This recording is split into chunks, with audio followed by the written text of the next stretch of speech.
nombre es Francisco Marambia, soy sommelier de Viña Visquer. La actividad que vamos a hacer hoy es una capacitación donde vamos a probar 3 líneas de nuestros vinos, que es Petirrojo, Joya y Eco de Rulo.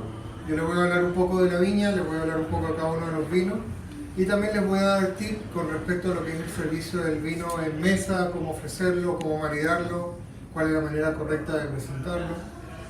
La idea es que ustedes, cualquier duda o pregunta que tengan, me la vayan haciendo a medida que les voy conversando, si hacemos más interactiva la actividad, y también les sirve a ustedes para ir aclarando todas las dudas que tengan al respecto. ¿Ya?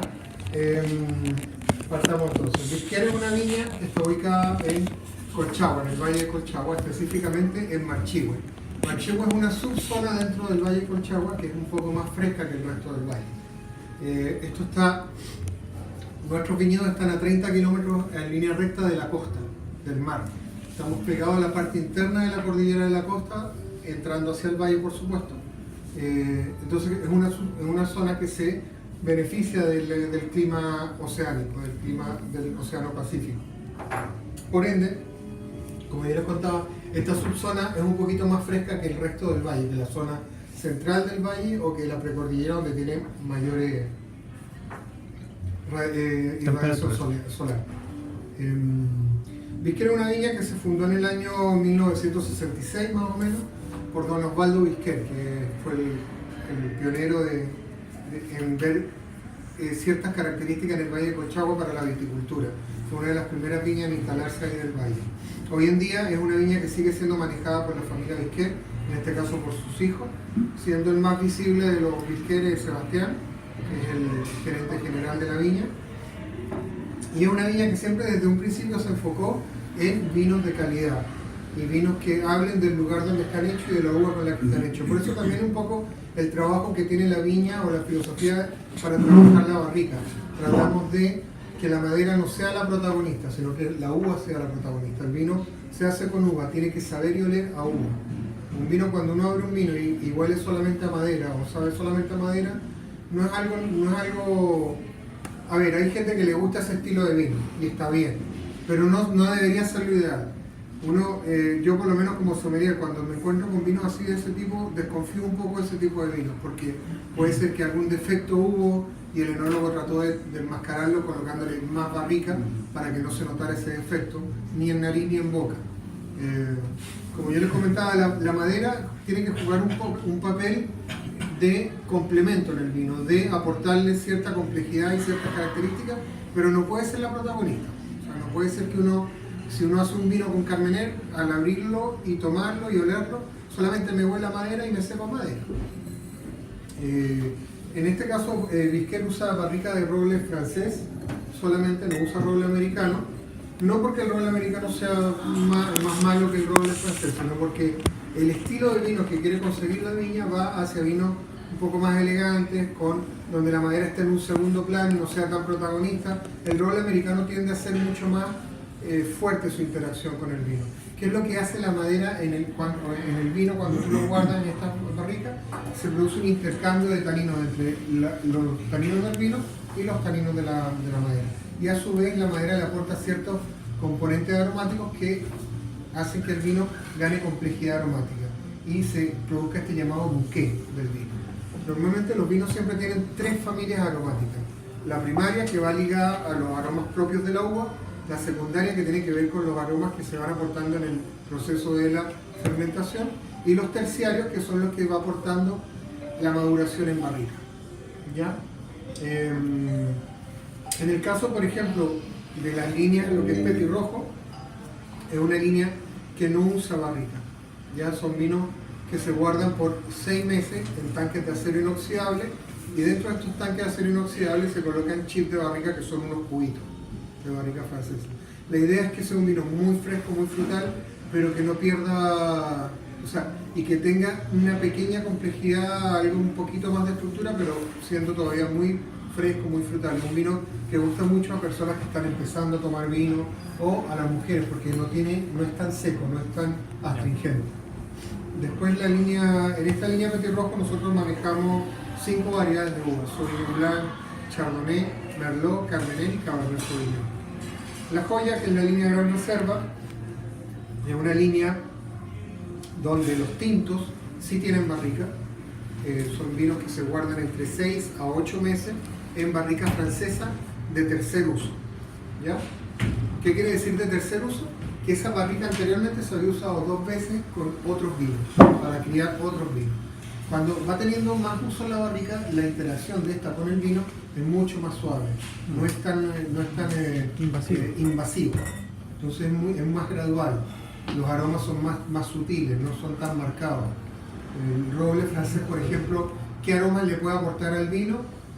Ahumado, cuero, hojas de té, notas de café, ese tipo de aroma. El roble americano, por ejemplo, aporta caramelo, coco, vainilla, que son aromas como un poquito más artificiales en comparación a los que uno normalmente podría conseguir en el vino. Esta línea, como les decía, son 6 a 8 meses, barrica de tercer uso. 70% del vino se guarda esos 8 meses en esta barrica, el otro 30% se guarda los mismos 8 meses, pero en tanque de acero inoxidable. Después se toman los porcentajes, se junta y se embotella. ¿Cuál es la idea de eso? El enólogo juega teniendo una parte que tiene un poquito más de peso y estructura, que fue la que estuvo en contacto con la barrica, y tiene otra parte que es más liviana y más frutal. Entonces consigue un vino bien equilibrado en lo que es estructura, fruta, acidez. Y son vinos muy versátiles a la hora de poder combinarlos con distintos tipos de comida. Dígame.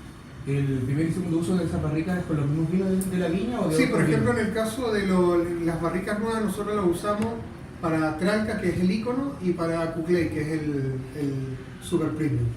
Ahora, esos vinos en las últimas 2 cosechas se ha ido bajando el porcentaje de barrica nueva. Se está usando más fudre de roble austriaco, que es una barrica. Las barricas normalmente tienen capacidad entre 225 y 325 litros. Y el fudre es la misma forma de la barrica, pero el más pequeño con capacidad de 2.500 litros hacia arriba.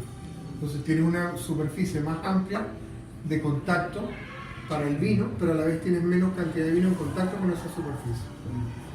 Ese es el juego que se hace con el fudre. ¿Y este fudre austriaco venía con qué uso? ¿Cuándo viene? Nuevo, ¿no? Claro. Ya eso después nuevo y los puedes usar, eso se les puede dar mucho más uso. En la línea de la joya, el abanico de variedades de uvas es más amplio. En blanco tenemos 4 variedades: Sauvignon Blanc, Chardonnay, Viognier y Gewürztraminer. Y en los tintos tenemos Pinot Noir, Merlot, Carmener, Syrah y Cabernet Sauvignon. De esos tintos, el único que no tiene paso por barrica es el Pinot Noir, que se guarda 8 meses en huevos de cemento y después se embotella.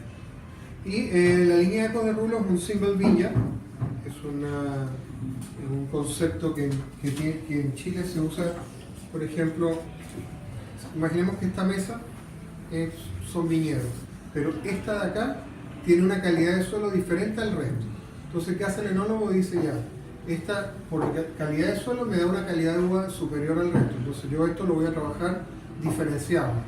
Voy a plantar menos cantidad de plantas por hectárea, voy a cosechar menos kilos por planta, voy a hacer una cosecha manual en vez de mecánica, voy a hacer selección de racimos en el momento de la cosecha, voy a seleccionar granos cuando recibo la uva, voy a usar otro tipo de barrica para voy a poner más tiempo el vino en barrica, y todos esos detalles van marcando las diferencias de calidad y también en precio. Pero más o menos a grandes rasgos ese es el concepto de un single vineyard, ¿ya? Eco de Rulo se llama así porque el fondo se llama el rulo y la configuración geográfica del terreno, cuando corre mucha brisa, produce un zumbido que da la sensación de un constante eco, y por eso fue que le pusieron eco de rulo. No tiene relación con este sistema de conducción del viñedo en rulo. En esta línea se trabajan 3 variedades: Merlot, Carmener y Cabernet Sauvignon. 12 meses de guarda, barrica francesa de segundo uso, 6 meses en botella. Disculpe, esas 12 meses de guarda, ¿cuánto en producción, cuánto es en barricas? ¿A cómo para tener una A ver, consideración mira, en- la viña produce al año 150.000 cajas, más o menos, ya, entre todas sus líneas. Ah, Entre todas sus líneas. Con respecto a lo que es el maridaje, yo siempre le digo a los garzones que lo importante es que ustedes conozcan muy bien su carta. qué platos tienen, qué fibras utilizan, cómo son las cocciones de las carnes, las salsas que usan en base a qué son. Todos esos detalles van ayudándote, a medida que tú vas probando algunos vinos, a mentalmente ir armando las armonías. Y tú digas, ya, si tengo un plato con una acidez alta, tengo que ponerle un vino que tenga cierto nivel de acidez para que me baje esa sensación de ácido. Si tengo un plato con mucha grasa, no le puedo poner un vino muy delgado porque la grasa se va a comer al vino. Entonces tengo que ponerle un vino que tenga una acidez un poco más alta para que corte la grasa y la limpie y que tenga también estructura. ¿Ya? Así se va jugando un poco con los maridajes. Hoy en día el tema del maridaje es bien flexible, no es tan cuadrado como era antes, que los pescados van con los vinos blancos y las carnes van con los vinos tintos. No, yo perfectamente me puedo comer un pez espada, que es un pescado con mucha fibra y graso, y si eso le pongo una crema a base de leche o crema de leche, le puedo poner un Cabernet Sauvignon como la joya o incluso el eco. Ahí uno tiene que ir jugando. Entonces yo trato de no ser tan absolutista con los maridajes, sino que en base a que uno vaya sabiendo qué es lo que uno tiene que tomar en cuenta. La proteína que estás usando, si es magra o no, si tiene grasa o no, cómo la voy a preparar, si la voy a preparar asada, si la voy a preparar frita a la plancha, si voy a hacerle una costra con algún aliño, si le voy a colocar alguna salsa, la salsa está hecha en qué medio, crema, mantequilla, ácido, lo voy a acompañar con qué, con papas, con algo, tiene contenido de almidón, está azúcar, y ahí uno va jugando, y para eso uno hace estos ejercicios también. Yo siempre le digo a los garzones, traten siempre que puedan probar distintos tipos de vinos para que mentalmente ustedes sepan más o menos qué vinos son los que trabajan, qué características tienen, y uno puede ir diciendo, bueno, por lo que yo me acuerdo por decirte algo, el Ecos Carmener era rico, tenía buena fruta, buena acidez, yo creo que puede ir bien con un pastel de choclo. En general el Carmener es una uva que va muy bien con la comida chilena en general. Desde una sopa, pasando por legumbres, chapicana, hasta una plateada o una mechada al horno. ¿Ya? Es bien versátil, se va muy bien con la comida chilena. ¿La historia del Carmener la conocen? Sí. Fue una uva que se había extinguido en Europa y estaba plantada acá en Chile desde siempre. De hecho, está desde antes de la época prefiloxera, que fue lo que hizo que en Europa se extinguieran muchos viñedos. La filoxera es un parásito que se come la planta desde la raíz hacia arriba y arrasó con viñedos completos en Europa, dentro de eso el Carmener. Alguien había traído Carmener antes de que eso pasara, mucho antes que eso pasara, pero los enólogos no sabían, estaba perdido entre medio del Merlot. Claro, y lo cosechaban pensando que era Merlot. Y claro, eso hacía que por mucho tiempo el vino chileno tuviera fama de ser vino rústico, de mala calidad, vino muy verde, muy herbáceo. Claro, porque cada planta tiene ciclos vegetativos diferentes. El Merlot suele madurar mucho más tempranamente que el Carmener. El Carmener es una de las últimas a madurar. Entonces, claro, los enólogos no sabían eso. Cosechaban cuando el Merlot estaba maduro y entre medio se llevaban racimos de uvas verdes. Y hacían vino con eso, y al final lo que obtenían eran vinos rústicos, muy ácidos, muy herbales, muy vegetales. Entonces, a mediados de los 90 se contrata un famoso empelógrafo francés, Jean-Michel Boussicot, y él vino, hizo estudios y descubrió el Carmener. Se reúne con este grupo de viñateros que lo habían contratado y les cuenta. Hubo una tendencia en una parte de estos viñateros a decir no, hay que sacarlo completamente y no trabajarlo más, y otros que dijeron esto es una oportunidad única, hay que dejarlo y trabajar. Por suerte primó la segunda y mira, Carmener debe tener, la primera botella es del año 1996, tiene apenas 22 años de trabajo. Es una uva que tiene bastante que dar por delante. ¿Cuál era el miedo de dejarla? Que no habían puntos de comparación. Si decidían hacer un Carmener tenían que partir desde cero, porque en ningún otro lugar del mundo se estaba haciendo Carmener. A diferencia de las otras variedades que sí tenías con qué más o menos ir incorporándola, como tenía que ser un Cabernet o un Syrah o un Merlot, pero el Carmener era partir desde cero en base a ensayo de ron. Vamos a hablar un poco de lo que es el servicio. Supongamos que el caballero pide la botella de vino, ¿ya? Entonces siempre, como es sabido, el servicio siempre se hace con la derecha, tanto de líquidos como de sólidos. Entonces yo le presento la botella a él, me dice sí, está ok, todo. Exacto.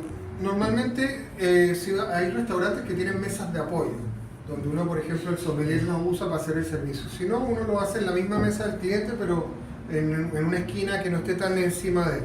Entonces lo primero es limpiar, cortar la cápsula.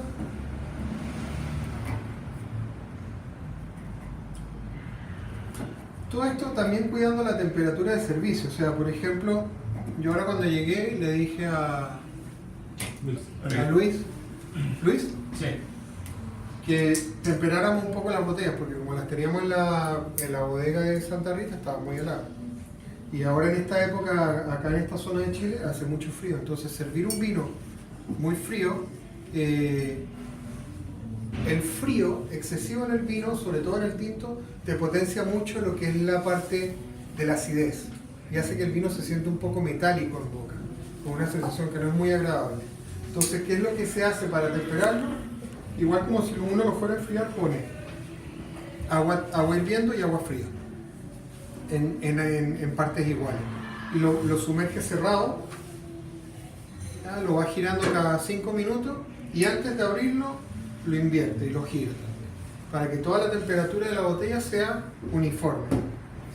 ¿Ya? ¿No hay ningún cambio químico importante con este? No le va a producir ningún cambio. Si lo pasas de calor, ahí podrías de repente alterarlo químicamente. La, Claro. la temperatura, según tengo entendido, son 14 grados, ¿o no? Para... Sí, mira, depende. O sea, un Cabernet Sauvignon tiene que ir puede ir entre los 16 a 18 grados. Claro, Pero por ejemplo, cuando hace mucho calor en verano, yo los vinos tintos los trabajo como si fueran blancos, los enfrío. Porque en verano yo prefiero que se me pase de frío, pero un día que hace 35 grados, en 10 minutos ya el vino subió 2-3 grados y está a la temperatura ideal. En cambio, si yo lo sirvo caliente en la copa, ¿cómo lo enfrío? Obligado a echarle hielo y lo mataste, lo dañaste. Entonces, claro, en verano yo lo que hago, mitad agua, mitad hielo, y hago el mismo tratamiento. Pongo el vino tapado con una servilleta de tela, y lo voy moviendo cada 5 minutos y antes de abrirlo, tratando de que el cliente no lo vea, invierto y lo giro para que toda la temperatura sea... Si yo no lo invierto y lo tengo siempre así, esta parte de acá va a tener otra temperatura respecto a la que está abajo. Ahí podría ocurrir algún cambio del caliente al frío cuando se está sirviendo. No, simplemente en verano tú lo vas a servir y esto va a estar caliente. A lo que le digo yo, si lo calienta, solamente la parte de abajo y ¿Ya? después no calienta la parte de arriba, al momento de servirlo, cuando está caliente, después el cuello frío no Vas a va servir primero la parte de Sí, acá porque la arriba, parte fría. vas a servir lo que está frío. Primero le va a tocar la temperatura. Entonces por eso es que hay que, para que sea parejo. Porque si no, claro, tú lo tomas aquí, así está bien, pero acá arriba está frío. Y a la inversa, acá está frío, pero acá arriba está caliente. Corté la cápsula, que la idea es cortarla como lo hice yo, sin manipular tanto la botella, sin moverla tanto ni girarla tanto. Después se limpia y de ahí usamos el descorchador de 2 tiempos.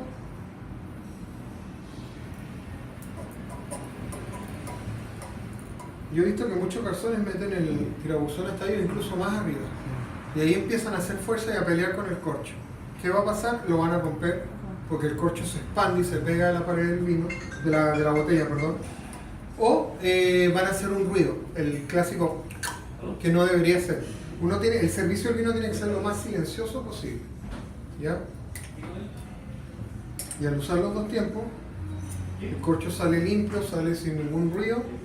Yo lo tomo de la parte de acá abajo y se lo presento al cliente, puede ser en un platito o con la misma servilleta, básicamente para que lo inspeccionen. Hay muchos clientes que lo huelen y todo, y la verdad que eso es una postura, porque el corcho huele a corcho, no te va a dar ninguna información aromática del vino. Visualmente tú puedes ver si el vino filtró completamente, probablemente pasó más oxígeno del que debía a la botella y puede ser que el vino tenga ¿Hasta dónde debería estar manchado para mostrar filtración? No, completo, Ya. con líneas completas, de acá a acá. ¿Ya? Esos son como Si está espigas, ¿no? claro, si está marchado hasta acá, no, normal, porque el vino siempre se almacena acostado, entonces le llega. Y el corcho nunca se deja en la mesa, a menos que el cliente te diga, no, déjamelo porque yo los colecciono. Claro. Tú retiras eso, retiras la cápsula, vuelves a limpiar y después sirves al cliente. Ya, yo les voy a hacer ahora le voy a decir hasta qué cantidad se sirve, cómo se sirve, ¿no? Consulta, ¿el servicio de descorche tiene que ser afirmado en la mesa? ¿Puede ser en el aire? No, en el aire nunca. ¿No? Nunca porque es de mala, se ve mal, es de muy mala educación, se ve mal, además es peligroso. Si no tienes un buen manejo con la botella, puedes sacar la botella lejos, se rompe, le puedes dar a otra persona, te puedes cortar tú, puedes cortar al cliente. Entonces la idea es siempre hacerlo en una mesa de apoyo. En una esquina de la mesa. Sí, una esquina de la mesa, una mesa de apoyo. Si en el caso que no hay mesa de apoyo, una esquina de la mesa. Y vamos a hacer, porque les dije que pusiéramos 3 copas cada uno, les voy a servir los 3 carmener que traje, petirrojo, joya y eco, para que lo puedan comparar uno con otro y ver las diferencias para la misma uva del mismo lugar, cómo influye el manejo de la barrica y el manejo del viñedo también. ¿Ya? Normalmente cuando uno hace un servicio, que él pidió este vino, yo le sirvo una pequeña cantidad, que es no más de eso, para que él haga la inspección visual, olfativa del vino y me diga, sí, está bueno, lo prueba y me dice ya, ok. Después que él me da el ok, yo sirvo en la mesa por orden. Las mujeres primero, de mayor edad a menor edad, y después los hombres de mayor edad a menor edad.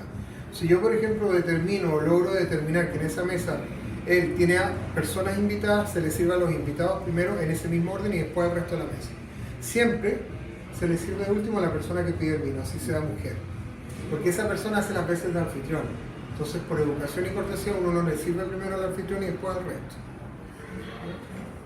Entonces, vamos a ver. En la primera copa, que va a ser la número 1, a la izquierda va a ir el petirrojo y después le voy a servir el otro vino. No se lo tomen todavía, para que podamos hacer el juego de comparar los 3 carmenes. Ah, sí, buen punto. Él me dice, ¿la etiqueta tiene que irse cerrada? Sí, la idea es que la etiqueta siempre, al momento de servir, esté a la vista del cliente y él siempre vea lo que yo le estoy sirviendo. La manera de manipular la botella puede ser así, o puede ser usando el culo de la botella. ¿Ya? Para eso esta concabilidad, para poder manipularla mejor y también porque los vinos, con el tiempo, tienen dentro de sus componentes ácido tartárico. Y ese ácido tartárico con el tiempo se solidifica y forma sales de ácido tartárico. Son cristales que van cayendo. Exacto, que se llama el sedimento. Y eso en el fondo, que el poto de la botella sea cóncavo, lo que hace es que no se forme una capa uniforme, sino que se forme como un anillo que no se va a ver. Entonces eso es una de las funciones, por ejemplo, de decantar un vino. Aparte de oxigenar, cuando un vino tiene mucho tiempo en botella, es separar sedimentos del líquido. Por eso que yo no saco nada con decantar un vino como este, que es un vino reserva del 2017. Estos son vinos que están hechos para que se consuman rápidamente. Entonces la línea petirrojo reserva se hace para consumirlo el año que dice la etiqueta o máximo 2 años después. No más allá de eso porque no va a ganar mayor complejidad. ¿Se puede decantar por oxigenación, sí? No gana nada. No, al contrario. Le juegas en contra, porque esto no desarrolla mayor complejidad. Este vino no estuvo guardado en barrica. Pero si tenemos, por ejemplo, un gran reserva ¿Qué del vinos son 2000? para decantar? Pero Vinos, por ejemplo, como el Ecos de Rulo. Ese se puede Cuando tú decantar. tienes un Eco de Rulo que tiene por lo menos unos 5 o 6 años en botella, como mínimo. Porque Pero el Eco de Rulo eso sería por sedimento, sí. No, Por para oxigenación. oxigenación. Pero por ejemplo nosotros acá en la carta tenemos un gran reserva del 2013, ¿ya? ¿Ya? ¿Es recomendable entonces en ese caso oxigenarlo un poco? Sí, Ya. lo puedo oxigenar. Pero depende, O sea, como líquido vivo, cualquier vino Depende de la receta. va a tener un crecimiento Sí, una vez reserva, decantado. sí. O sea, la copa va a Es decantado, bueno ¿no? decantar un vino. Cuando crean reserva. Se guarda más sedimento. Muchos mitos. Demasiados Sí. mitos con el tema de los vinos. Sí. Muchos mitos, Toma. mucha habladuría. Oye, ese, sí, pero todavía no habían dicho que No habían de escuchar el aire no había problema. También habían dicho que se estresaban si lo calentaban. Cada una de las ¿Te acuerdas cuando nos visto la que sí? Esto va en el aire, no había problema, ¿te acuerdas? El visto pasa en el aire. Esto González. Eso, ¿no? Y te da dos, ¿cómo se llama? Dos notas totalmente diferentes. Y después de quitarlo, otra cosa totalmente diferente. Entonces la copa en medio va a tener el joya Carmener. Y que eso la parte para el Claro. y el hecho de quitar estas grandes adiciones lo que se va a poder mayor más rápido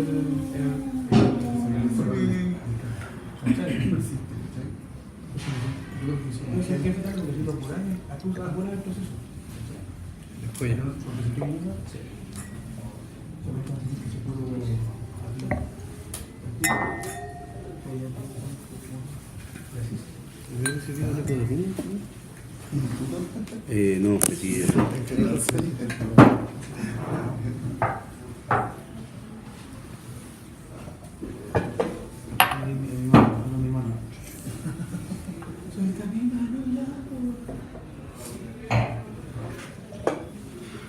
Y la última copa vamos a tener el eco del rulo.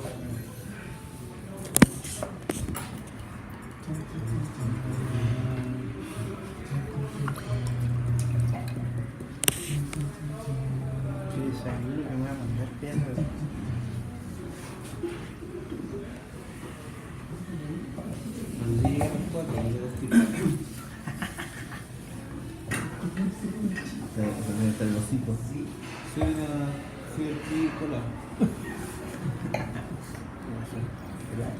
bueno, me queda se nota la diferencia Como alcohólico.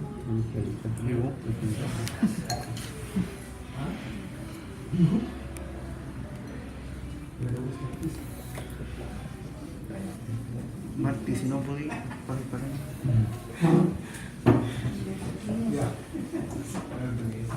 ¿Qué es lo que se hace en una cata? ¿Cuáles son los procesos de los pasos?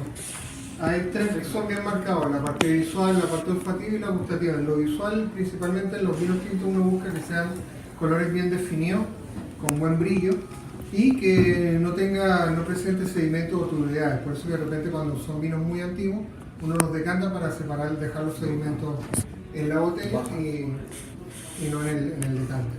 Después lo que uno debe buscar es qué otras cosas visualmente qué otra información te puede dar el vino.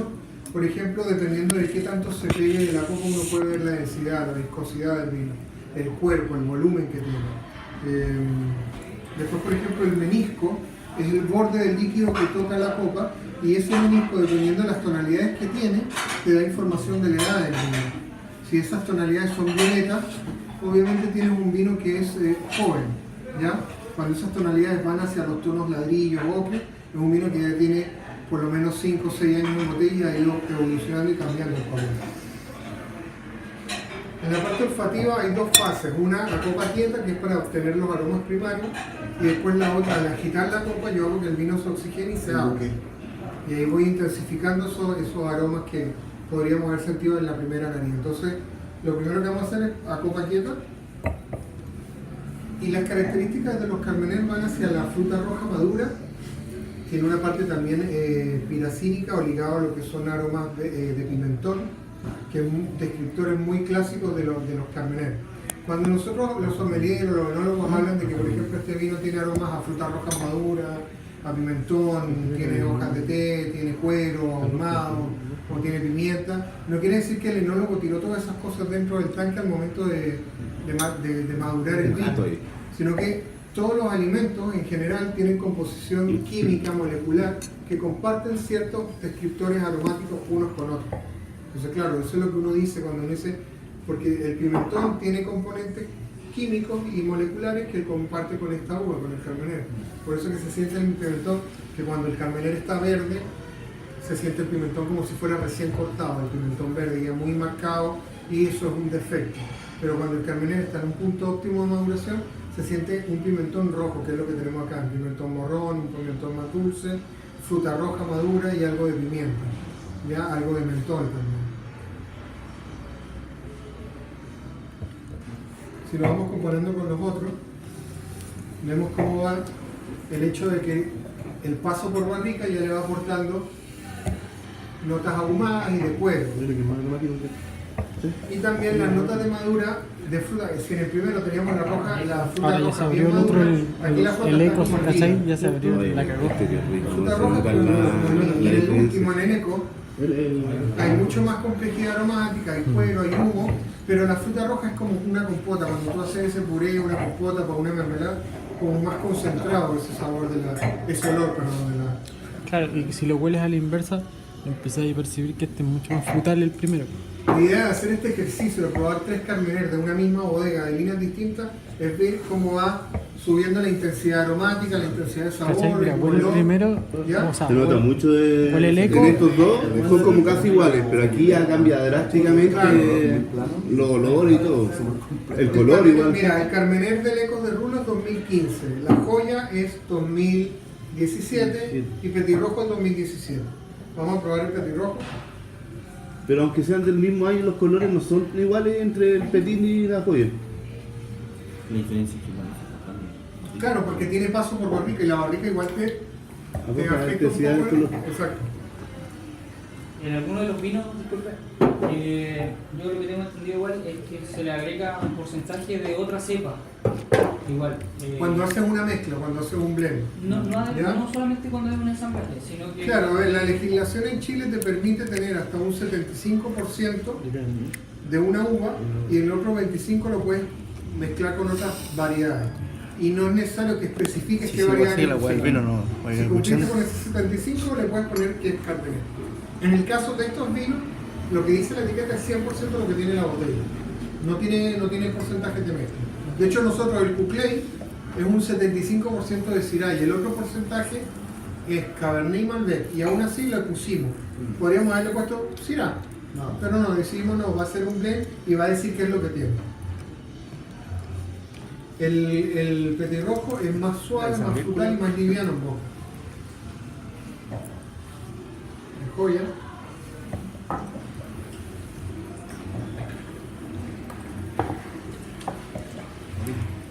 Uy, no me sube una soda, weón. Ya tiene un poquito más de estructura y peso en boca y como que Se nota. los taninos se agarran un poco más del paladar.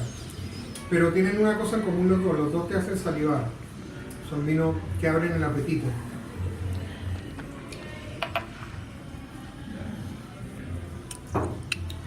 Y el eco, desde tú.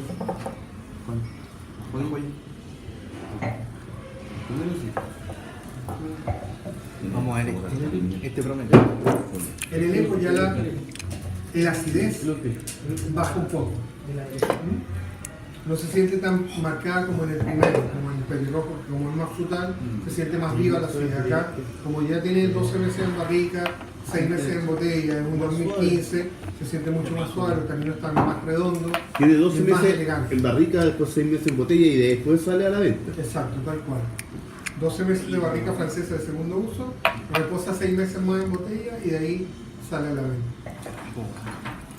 Una caja. Dentro de botella igual la botella tiene cualquier otro olor y cosas así. Va creciendo, va evolucionando. Los vinos tienen una vida, tienen una meseta de crecimiento, después, una curva de crecimiento, una meseta en la cual se mantienen en su mejor momento y después empiezan a caer. Encuentro parecido Y al eso, Terranova. esa periodo de vida Vale, primero. va a determinar mucho el de Ecos. condiciones de almacenaje. Ya yo le puedo acortar la vida a un vino, o se la puedo alargar dependiendo de cómo lo almacene. Bueno, O sea, Por eso es importante el tema de la temperatura, la luz, la humedad, los olores, las vibraciones, los cambios de temperatura bruscos. la fecha de vencimiento se las da al almacenaje a un vino. Sí, podríamos decirlo de algún modo que sí, que en la medida que como yo lo almacene, La voy temperatura. a hacer que el vino... Disculpa, la temperatura para el tercer vino es la misma, más o menos. Sí, más o menos la misma, ¿verdad? A ver, en el caso, por ejemplo, yo en el eco tal vez no tan frío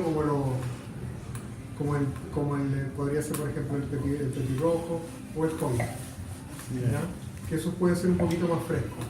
pero también dependiendo de la época del año. En esta época yo lo serviría a la misma temperatura. Usted decía, por ejemplo, que en antes se podía acompañar un pez de espada con un vino tinto. Por ejemplo, nosotros tenemos una trucha que va con una costra y que va con una salsa lechosa, que va con una salsa de crema y espinaca. ¿Se podría maridar con alguno de esos vinos? Con cualquiera de los que podría funcionar perfectamente bien. Pero con el Lecos, que es tan aromático, pero además tiene que- mucho sabor a cuero, ¿se quedaría bien con esa trucha? Con el cachirojo.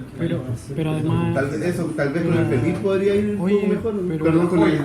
¿con la joya? pero también lleva Con la un joya. mix de vegetales con cítrico y dulce. Sí, ahí no quedaría bien. Porque tiene un Igual, mix de entonces, vegetales igual. De cierta forma está como correcto la Pero, regla. ¿qué vegetales tiene? Es más, es que lo que pasa es que el dressing es de mostaza a la miel. ¿Ya?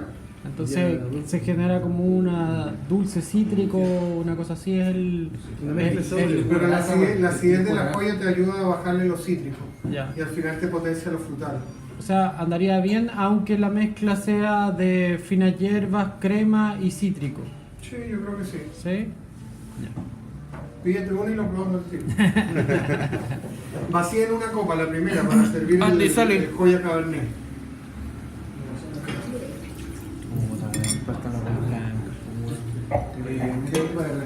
Los potitos. Llevando la muerte.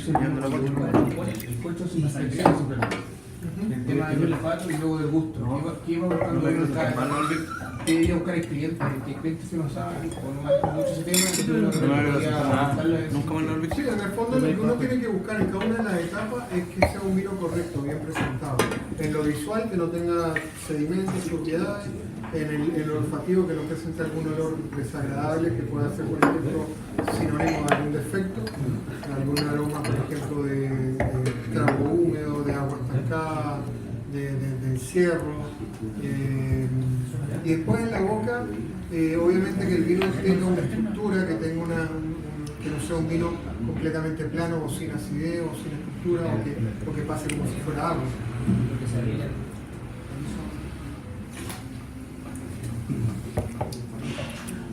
Necesito que se ocupen una copa La primera copa, la del petit. para servirle el joya cabernet. Este es 2017.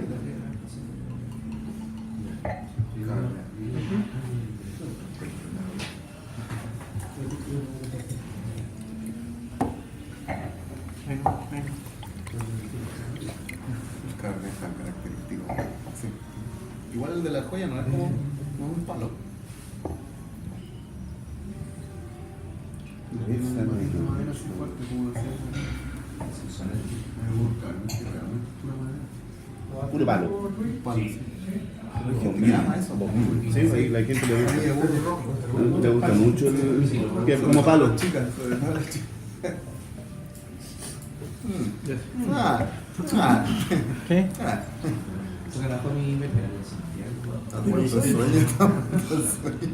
La idea de esta actividad también es que ustedes, chicos, habiendo probado el vino, les sea mucho más fácil poder ofrecérselo al cliente, poder comunicárselo.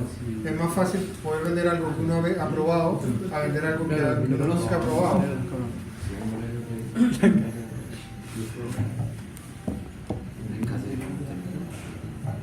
¿No te gusta?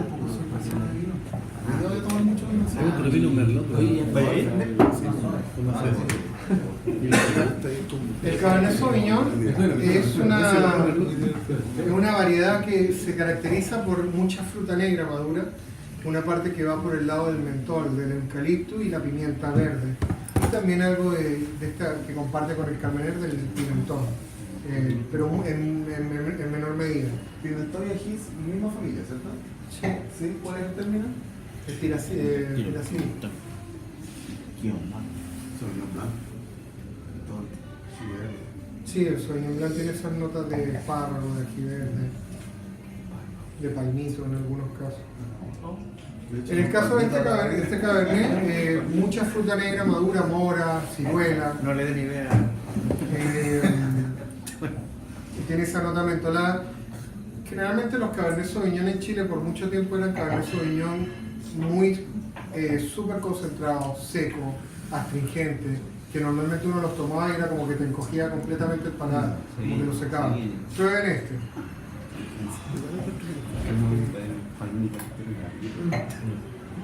Sangría también.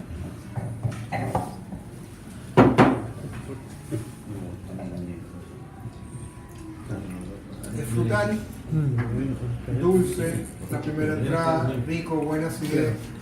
Tiene buenos taninos, buena astringencia, pero no es un Sauvignon Blanc que te seque completamente el paladar. Es súper frutal. Es muy frutal, es muy rico, te hace salivar, es un vino que pide algo de comida y generalmente nuestros Cabernet Sauvignon suelen gustarle mucho a las mujeres porque no tienen ese lado tan seco, tan astringente. ¿Y esto se define como un vino delgado? ¿Ves? ¿Delgado? No, yo no diría que es delgado, porque delgado es cuando un vino es muy, como que le falta cuerpo, estructura, como que es muy plano, muy sólido. ¿No tiene que ver en la caída? No. ¿No? Eso, cuando tú lo ves en la caída, tú puedes decir es un vino de cuerpo medio, ¿ya? Porque no impregna tanto la copa y no cae tan marcada las piernas. ¿La mía? Sí. Como por ejemplo en el caso del Ecos. Eco, que tiene más volumen, más peso, las piernas caen mucho más definidas. Este tiene piernas de una chica de 20 años, este tiene una señora de 40. ¡Déjale! Me quedo con las dos. Me quedo con la cuarentona ahí.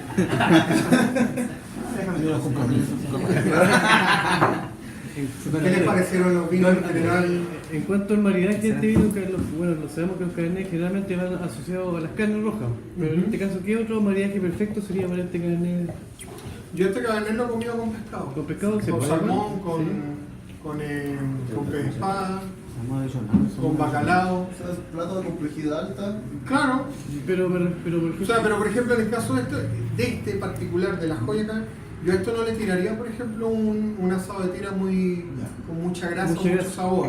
O no le tiraría un lechón así o un cordero, no. O sea, sobrepasaría el vino. Claro, Y ¿cachai? con Pero la- un lomo vetado, sí, Sí, ¿no? Las pastas rojas. pero también. una pasta, un cabernet de cuánto. Ahí con el tema de la pasta tenés que jugar con la salsa. Porque si es una salsa de tomate tiene acidez alta, entonces tenés que ponerle un vino, puede ser este o puede ser el Carmener de esta línea que tiene buena acidez y te va a ayudar a bajar la acidez de la salsa. Si es crema, ahí ya puedes jugar entre ponerle de repente un Merlot, un Carmener, La pasta que tenemos con cordero esa, ¿con qué la podemos combinar igual? Viene con una salsa. con el Joya Syrah. ¿Qué cosa? Joya Syrah. Ahí pues, tenés que... Pero Es que esa va rellena con ricota ¿Qué cosa? y la pasta de cordero. Y espinaca. Ricota de espinaca. Y va con una salsa de cordero, Con un estofado de cordero. Sí, Y salsa y salsa arándanos. arándano. Es como una pasta agridulce que tenemos que tiene mucha combinación de sabores. Syrah, muy bueno, podría funcionar el Joya Cabernet o incluso este Leco. Con un cirada. Porque el Syrah se da muy bien con las carnes de casa. exóticas. Porque el Syrah tiene un perfil sanguíneo, de carne cruda, de piel. Es muy, ¿cómo se le puede decir? Salvaje en cierto aspecto. Y se amarra muy bien con estas carnes de sabores fuertes. Cordero, ciervo, jabalí. ¿Funciona también con la charcutería el Syrah o no? Y el Cabernet y el Carmener, depende de qué charcutería le pongas. Ya. Depende de qué queso, con qué queso. Por ejemplo, un queso con sabor muy potente, si le pones un petirrojo, se lo come. Claro. Si le Pero un pones pero un Ecos, por ejemplo. con un Ecos podría funcionar bien. Ahí lo que hay que ir jugando, cuando uno hace armonías comida y vino, la idea es que no compita ni la comida con el vino ni viceversa, sino que se vayan complementando. Por ende, si yo tengo un plato con intensidad de sabor más fuerte y con una complejidad de preparación más alta, tengo que ponerle un vino que tenga una complejidad mayor, una estructura mayor y aromáticamente sea un vino potente, para que los dos compensen el peso, no que por ejemplo, un lenguado a la mantequilla con alcaparras no le puedo poner un Syrah súper concentrado a un Cabernet, porque si no va a ser como, voy a estar comiendo, pero va a ser como si solamente estuviera tomando vino. Va a estar comiendo y tomando vino. Otra cosa mencionó que la joya tenía Gewürztraminer y eso Sí, y Viognier. está en el mercado, no lo he visto. Digo, eso. Sí, sí están, ¿no? Pero por lo menos hasta el momento nuestro distribuidor no está trabajando con esa línea. Tienen, en la joya tienen el Syrah, el Merlot, el Carmener y el Cabernet. Y el Sauvignon Blanc y el Chardonnay, creo, ¿no? Ya. Esa cepa, Gewürztraminer es una cepa. Es de origen, está en el tridente entre Francia, Alemania e Italia, sí. en esa zona. De ahí viene el Riesling, el Viognier y el Gewürztraminer. Y el Gewürztraminer es una cepa muy aromática en nariz, muy frutal en boca y floral. Va muy bien con las comidas especiadas, picantes, ¿Eso es como con sushi. un vino joven ese más o menos? No. No, vino. No, hay grandes vinos de la zona de Alsacia a base de Gewürztraminer que han aguantado 30, 40 años de guarda y evolucionan Bien. muy bien. ¿Qué les parecieron los vinos? Bien, agradable. El eco, muy bueno. El eco es muy bueno. El eco. El eco muy bueno. Es que depende con lo que uno lo vaya a comer, si en realidad depende de eso. O sea, pero sin maridarlo, es buenísimo. Claro, sin maridar. El eco, espectacular. Borrachos. Borrachos. Sí, No, borrachos. no, borrachos, pues, bueno, no. ¿A qué más le queda ahí? Hablo Porque del aquí. borracho. Ya chicos, vamos a ver si prestaron atención, a ver si se ganan una... Todo el Cabernet Sauvignon la cagó. ¿Está bueno? el que sepa levanta la mano y responde. ¿En qué Estoy año cara curadita ya. y cómo se llama el fundador de la Viña Victoria? Ahí levantó la mano. En 1966 se llama Don Osvaldo Bisquet y ahora Don Sebastián Bisquet Genero. Tómate una foto, cabrón. Oye, cabrón, puso atención, ¿no? Él no cuenta porque en el bar. ¿En el barman?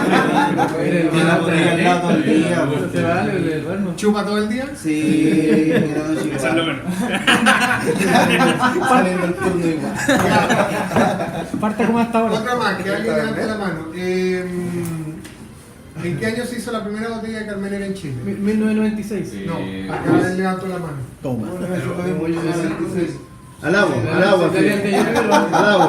Al agua. El 96 y el 92, supuestamente se contrató a la persona y el 96 se dio el número de... Sí. Acá. Él es de los míos, él es de los míos. Toma de 10 de la noche.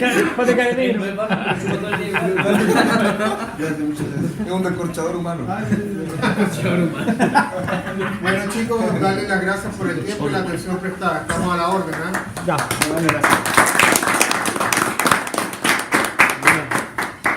Bueno, hay que agradecer también a los chicos que, bueno, Rosito también viene recién bajando el avión, pasó a la tienda y se vino a hacer la charla y después ahora se va al Dreams a presentar.